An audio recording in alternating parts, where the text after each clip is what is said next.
Hello everyone, how are you all? Welcome back to Sonika's civics class. In the last video, we have completed the topic features of democracy.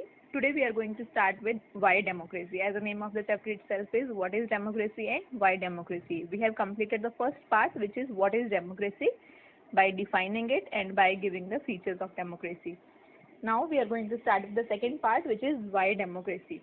Why democracy? Here we will be studying what are the arguments against democracy. Okay, that yes, it is true that democracy is better form of government. Okay, but then too there no form of government we can say it is perfect. Democracy itself also has so many you can say demerits. We will be studying that today. Leaders first argument against democracy is leaders keep changing in democracy, which leads to instability. Now when you might have noticed that in democracy elections are held every 5 years if we call about central level, and even for regional levels or for the gram panchayats at municipalities in cities. So means almost whole year there is, you can say that elections are there in some or other state. Okay, so leaders keep changing. What happens if, for example, any prime minister is there or any CM is there for 5 years in any of the region? So that person gets the experience of that area, or you can say working in that position. So if he continues to work on that position only, so means with the years he will be becoming better and better.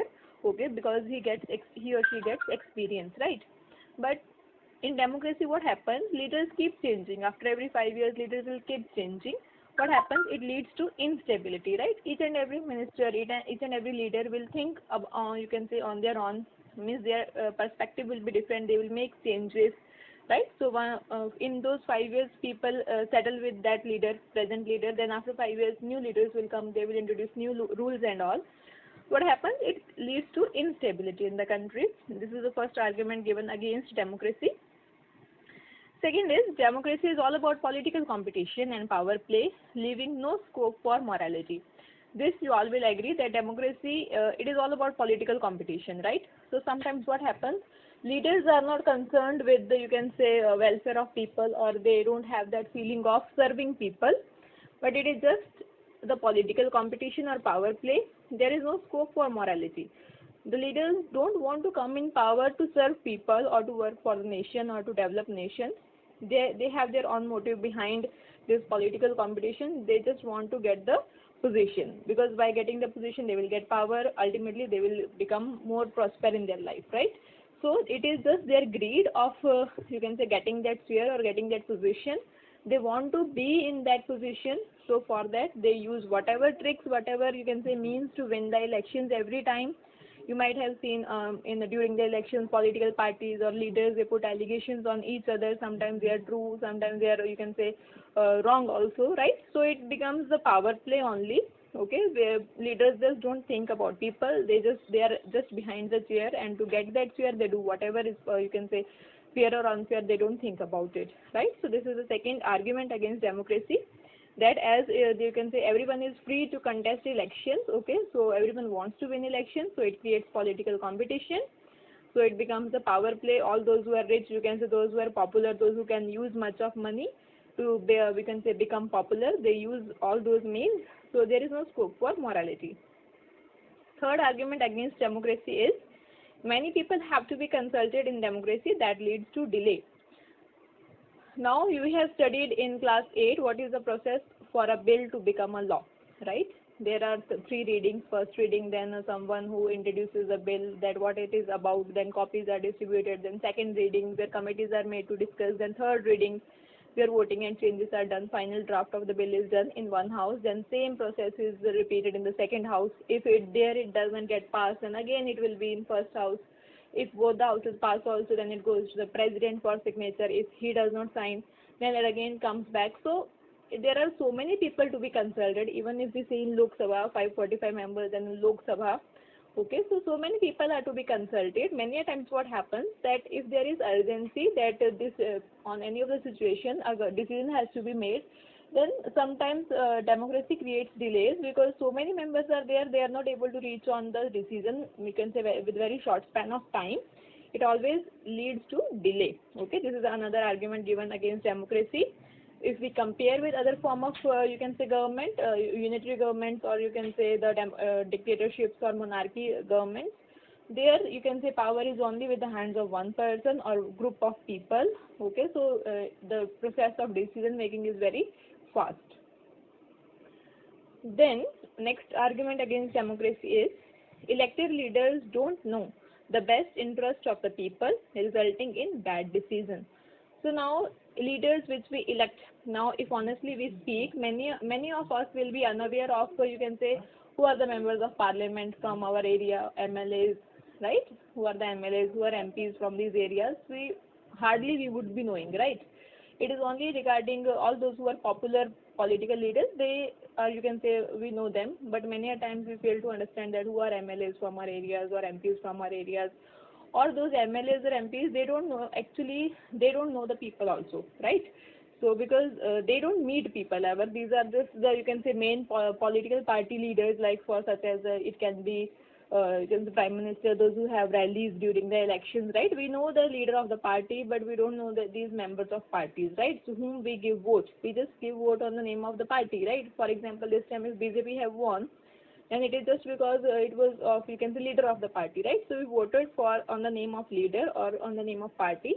But who are these people, those who were contesting elections from our area? We might be not knowing them, right? And even these leaders don't know people, that what is good for them. Okay, so whatever decisions they take regarding us, for us, it may result in you can say bad conditions, or they can take bad decisions also for people.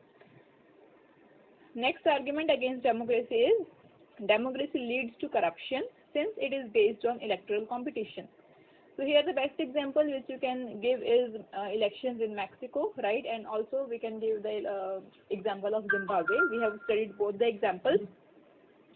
How democracy leads to corruption, as it is regarding political competition, electoral competition, right? How one will get into power after winning the elections. Okay, so it is all about electoral competition. So what happens? As we have taken the example of Mexico, there are also leaders, the party which was winning elections for almost 70 years, that party used very dirty tricks to win the elections, right? Same in Zimbabwe, we have seen the leader of the party PRI, Robert Mugabe, he also used very dirty tricks to win elections every time, right? Interrupting, you can say, controlling media, harassing the editors, you can say, journalists of media, those which were showing something against the government, right? And even if you say any democratic country also, you will see this corruption everywhere. You might have noticed on news channels, leaders putting allegations on each other, right? They use corrupt means. Many a times we have seen, you can say that there are allegations on the leaders that, and most of the political leaders, they have cases also, running cases, criminal cases against them because of the, you can say, any scandals if they are involved in, right? So democracy is, it leads to corruption because leaders, they want to win the elections anyhow. Okay, so they use corrupt means also. Next, or the last argument against democracy, that ordinary people don't know what is good for them, so they should not decide anything. So this is something many may get agree or many may not also, but our duty is just to attempt the question, which is what are the arguments against democracy. So here, how does it, you can say, what is the meaning of this point, that ordinary people means, you can say here we are not distinguishing between the people on the basis of, you can say, class or caste or education qualifications or experience and all. So ordinary people, anyone who doesn't have understanding of politics. Okay, so not everyone knows that what is the constitution, what are the rights of citizens, what as citizens we can do, right? Everyone is not aware citizen. And every citizen does not know the agendas of political parties. They don't know the ideologies of parties, right?